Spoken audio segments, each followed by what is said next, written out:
बिस्मिल्लाहिर्रहमानिर्रहीम। अस्सलाम वालेकुम नाज़रीन, आप यूट्यूब चैनल देख रहे हैं। मैं इमरान खान हूँ। सबसे पहले नाज़रीन वही अफसोसनाक खबर जो हर मंगल को हम आपको देते हैं और बुध की सुबह आपको बताते हैं कि मंगल की रात को एक मरतबा फिर पाकिस्तान की मिलिट्री एस्टेब्लिशमेंट की इमा के ऊपर पंजाब पुलिस ने जुल्म किया।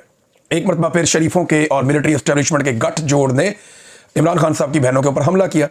पाकिस्तान का जो सबसे हरदिल अजीज़ लीडर है, जिसकी फॉलोइंग बहुत ज़्यादा, यानी इमरान खान के बदतरीन मुखालिफिन कहते हैं कि 90% मकबूलियत उसके पास है। हम जब भी कोई सर्वे करते हैं तो आसिम मुनीर सर्वे में कहीं दिखाई नहीं देते। हम जब भी कभी चेक करते हैं तो पाकिस्तान के अंदर कोई पाकिस्तानी, चाहे वो शहबाज शरीफ की शक्ल हो, नवाज शरीफ की शक्ल हो, जरदारी की शक्ल हो या आसिम मुनीर, इन्हें देखना भी नहीं चाहता, इनकी बात भी नहीं सुनना चाहता। और यही वजह है कि ये जब तक मुसल्लत रहेंगे पाकिस्तान नीचे ही जाएगा। ये पाकिस्तान के इदारों को, पाकिस्तान के अवाम को और पाकिस्तान की रियासत को अब ये फैसला करना पड़ेगा कि उन्होंने इस टोले को प्रोटेक्ट करना है या पाकिस्तान को करना है, क्योंकि ये तो बात नहीं आ रहा है। इमरान खान साहब की बहनें अदालती अहकामात के साथ एक मरतबा फिर इमरान खान साहब से मिलने के लिए पहुंची। उन्होंने मुलाकात करनी थी लेकिन मुलाकात नहीं होने दी गई। फिर दोबारा से वो धरना देकर बैठ गई। उन्होंने कहा जी हम तो यहां से नहीं जाते, हमारे भाई से हमारी मुलाकात करो, हमारे पास अदालत का ऑर्डर है, आप उसे कैद तन्हाई में नहीं रख सकते। खाली इमरान खान साहब को नहीं, 2.5 महीने हो गए लगभग इमरान खान की एहलिया को भी मिलने नहीं दे रहे। उनकी मुलाकातें भी उनकी फैमिली से रोकी हुई है। हालांकि वो खातून, उनके बच्चे, उनकी बाकी फैमिली जो मिलने के लिए आती है, भाई उनको तो मिलने दें आप, कम से कम खातून का तो एहतराम कर लें। लेकिन इतना खौफ है और इतनी नफरत है कि वो खातून की मुलाकात भी उन्होंने रोकी हुई है। और इमरान खान साहब की मुलाकात के लिए उनके फैमिली के लोग गए, वो जाकर वहां पे बैठ गए। लोग बहुत बड़ी तादाद में गए थे, रात गए, आपको पता है लोग वापस जाते हैं, उनकी तादाद कम होती है। और उसके बाद हर मरतबा एक ऑपरेशन होता है। तो इस रात क्या हुआ, ये गुज़िश्ता रात जनाब सबसे पहले लाठी चार्ज हुआ, कारकुनों को गिरफ्तार किया गया, कुछ जो नौजवान हैं उनको पकड़ के ले गए पुलिस वाले, उन्हें गिरफ्तार किया, उन्हें टॉर्चर किया।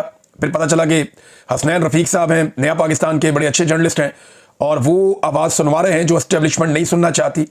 वो लोगों की वो बात और हक़ाइक़ बता रहे हैं जो ये हुकूमत और एस्टेब्लिशमेंट पसंद नहीं कर रही। लिहाजा उन्हें गिरफ्तार करने के लिए स्पेशल टास्क मिला हुआ था और बंदे पहुंचे हुए थे लाहौर से कि इसको पकड़ के लाओ। अच्छा, इसके बाद जनाब वाटर कैनन का इस्तेमाल किया गया एक मरतबा फिर निहत्ती ख़वातीन के ऊपर। अब 70 साल उम्र है ख़वातीन की, 68, 69, 71, 73, ये उनकी उम्र है। अब इतनी बुजुर्ग ख़वातीन के ऊपर वाटर कैनन का इस्तेमाल कर रहे हैं, उनके ऊपर ठंडा पानी फेंक रहे हैं, वो भी केमिकल मिला हुआ। बहुत सारे लोगों ने इस बात की शिकायत की कि ये पानी आम पानी, सादा पानी नहीं है, इसमें ये कोई केमिकल डालते हैं और उसकी तादाद, उसकी मिकदार बढ़ाते जा रहे हैं। और जब ये पानी आता है तो घबराहट होती है, तबीयत खराब होती है, इससे तकलीफ होती है। ये बात इमरान खान की बहनों ने भी कही। बहरहाल इन्होंने पहले वाटर कैनन का इस्तेमाल किया और उसके बाद इमरान खान साहब की तीनों बहनों को, फैमिली के दीगर लोगों को और चंद जो कारकुनान वहां पे मौजूद थे उन्हें गिरफ्तार कर लिया। नईम हैदर पंजूता साहब थे, मैंने वहां देखा, शाहिद खटक साहब थे, कुछ और पाकिस्तान तहरीक इंसाफ के लोग थे, ये लोग गिरफ्तार हो गए। कुछ खवातीन भी दूसरी गिरफ्तार हो गई और इन्हें गिरफ्तार करके पुलिस गाड़ियों में डालकर ले गई। अलीमा खानम ने एग्जैक्टली वैसे ही यूं करके मुक्का बनाया जैसे इमरान खान ने मुक्का बनाया था। जो करैक्टर इमरान खान ने शो किया वही करैक्टर इमरान खान की बहनें भी शो करती हैं। और इन्हें ले जाके चक्री के पास एक वीरान इलाके में छोड़कर पुलिस फिर भाग गई, जैसे वो हमेशा करते हैं। तो एक मरतबा फिर वही जुल्म, वही जबर। अलीमा खानम ने बाद में बात की और उन्होंने एक बयान जारी किया रिहाई के बाद। उन्होंने कहा जी कि सबको निकलना पड़ेगा, यहाँ 10,000 आदमी अगले हफ्ते इकट्ठा होना चाहिए कम से कम। उन्होंने कहा आप किसी कॉल का इंतजार ना करें, किसी ऑर्डर का या हुक्म का इंतजार ना करें, आप निकलें। फिर उन्होंने कहा कि लीडरशिप को निकलना चाहिए और अगर लीडरशिप नहीं निकलती तो उनका इंतजार ना करें, आप निकलें इमरान खान के लिए। हम इमरान खान के लिए आते हैं, हम अपने दिल से आते हैं, और जो लोग यहाँ पे आकर बैठे हैं वो अपने दिल से पूछ कर आते हैं, अपनी मर्जी से आते हैं, वो किसी ऑर्डर के तहत नहीं आते। लिहाजा आप सबको यहाँ पे आना पड़ेगा। इमरान खान आपकी लड़ाई लड़ रहा है।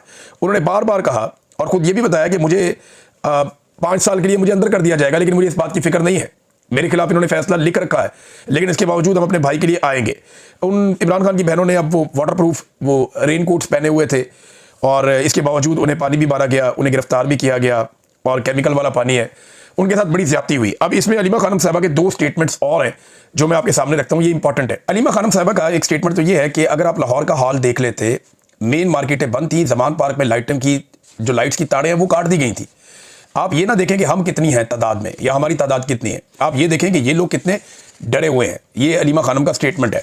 उन्होंने कहा ये चाहते हैं इमरान खान चुप रहें, सियासत छोड़ दें, यानी 90% पाकिस्तानियों की नुमाइंदगी ना करें तो इमरान खान के केसेस खत्म हो जाएंगे। इमरान खान साहब ये बात ना माने, उन्होंने केसेस का मुकाबला किया। अब ये नाजायज हुक्मरान चाहते हैं इमरान खान की आवाज़ बंद कर दें। इमरान खान को इसलिए कैद तन्हाई में रखा है, इस गैर आईनी गैर कानूनी हरकत को हम कैसे कबूल कर लें। अच्छा, एक और चीज़ जो है वो अलीमा खानम ने कही कि हम चंद खवातीन हैं और बुजुर्ग खवातीन हैं और हमारे ऊपर ताकत का इतना ब्रूटल इस्तेमाल जो है वो पुलिस करती है, और अगर आपको दुश्मन मुल्क से तो नहीं आए हुए। दूसरा, अगर ये खवातीन की तादाद ज़्यादा हो तो फिर ये क्या करेंगे, यानी ये उनका एक सवाल है। और उन्होंने ये कहा कि 10,000 लोगों को पहुंचना चाहिए अडियाला के बाहर और आकर बैठे वहां पे अपने लीडर के लिए, इमरान खान को बाहर निकालें, वो आपके लिए जेल काट रहा है। बहरहाल ये बड़ा जुल्म है, ज़्यादती है। ये जब भी हम देखते हैं हर दफ़ा इसी तरह के मनादिर नजर आते हैं। अब ये देखें ना, ये मैं आपको एक तस्वीर दिखाता हूँ, इमरान खान साहब के दौर की है ये इमरान खान साहब ने अपने दौर में हुक्म जारी किया था। जब नवाज शरीफ बीमार था तो इमरान खान ने कहा था कि वज़ीर आला को वज़ीर आज़म ने हुक्म दिया कि मरियम नवाज़ को वालिद से मिलने की इजाज़त दें और उन्हें वालिद से मिलवाएं। जब नवाज शरीफ साहब के घर में फौतगी हुई थी तो इमरान खान साहब ने ना सिर्फ उन्हें फौरी तौर पर पैरोल पर भिजवाया था प्रोटोकॉल के साथ, बल्कि जो उनकी घर में रुकने की मुद्दत थी उसमें इजाफा भी कर दिया था कि ये जब तक रुकना चाहते हैं इनको रुकने दें, इन्हें वापस जेल में ना लेकर जाए। ये इमरान खान साहब का ज़र्फ था और एक उनके दुश्मन है जो बहुत ही कम ज़र्फ है और उन्हें बिल्कुल कोई इंसानियत का या इखलाकियात का कोई पास ही नहीं है, इखलाकियात से गिरी हुई हरकतें करते हैं।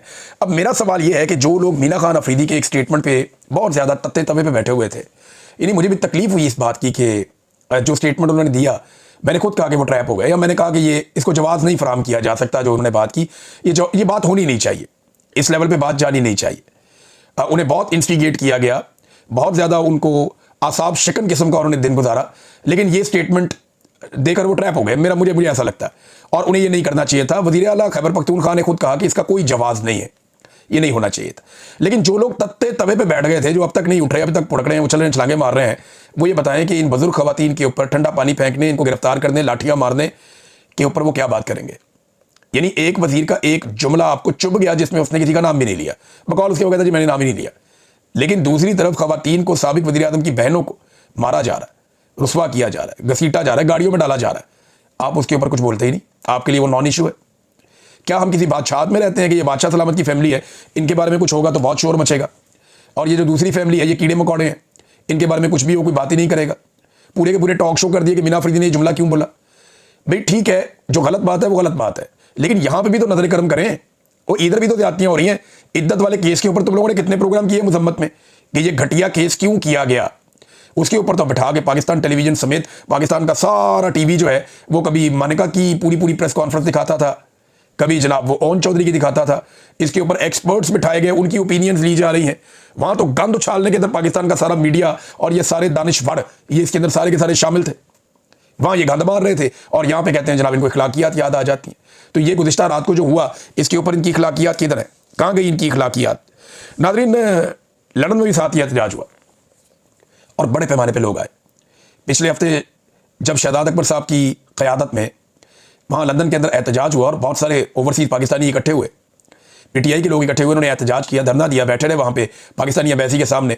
तो अगले दिन शहजाद अकबर साहब के ऊपर हमला करवा दिया गया, शहजाद अकबर साहब जख्मी हो गए। लेकिन अगले ही हफ्ते जब दोबारा एहतजाज हुआ, एहतजाज का दिन जब दोबारा आया तो शहजाद अकबर साहब फिर जाके लोगों के अंदर बैठे हुए थे। इसका मतलब क्या है? इसका मतलब यह है कि शहजाद अकबर ना कमज़ोर पड़ा और ना वो पीछे हटा। यानी ये चीज़ बताती है कि शहजाद अकबर की जुर्रत और उसकी कमिटमेंट का सबूत है ये बात कि वो जुर्रत में भी बेहतर है, उसकी कमिटमेंट भी बहुत है। नाज़रीन, एक तरफ ये हो रहा है, वज़ीर आला खैबर पख्तूनख्वा पंजाब में जाता है, जो सलूक रखा जाता है वो आपके सामने। वज़ीर आला ने वज़ीर आला पंजाब को लेटर लिखा, स्पीकर ने वहाँ के स्पीकर को लेटर लिखा कि ये क्या बदतमीज़ी है जो अवामी मुंतखब नुमाइंदे के साथ की गई, अवामी हुकूमत के साथ की गई। और दूसरी तरफ एक सूबे की वज़ीर आला एयरफोर्स के तैयारे के अंदर बैठ के खसूसी परवाज में अपने वालिद को लेकर अपने बेटे की शादी के मुबैना तौर पर कार्ड बांटती फिर रही है दुबई में। साफियों का यह कहना है कि वो अली डार के घर में रहती है, वहाँ पे जाके इसाक डार के बेटे, वहाँ पे उनका क़याम है और वो कार्ड बांट रहे हैं, लोगों को मिलकर न्योता दे रहे हैं अपने बेटे जुनैद सफदर की दूसरी शादी का। पहली शादी जुनैद सफदर साहब की हुई थी कतर में और वो शादी नाकाम हो गई। अब उसके बाद उनकी दूसरी शादी की जा रही है और वो बड़े चाव से जाके जो है कार्ड बांट रही हैं दुबई के अंदर, अपने वालिद को भी लेकर गई और पाकिस्तान एयरफोर्स का तैयारा इस काम के लिए इस्तेमाल हो रहा है। पाकिस्तान एयरफोर्स की खसूसी परवाज, खसूसी तैयारा, वो जुनैद सफदर की शादी के कार्ड बांटने में लगा हुआ है। अंदाजा करें नाज़रीन क्या सूरत हाल है। गरीब आदमी के लिए कानून ये है कि 10 बजे के 2 मिनट हो गए ना तो हम आपके हॉल की लाइटें बंद कर देंगे, आपको जुर्माने कर देंगे।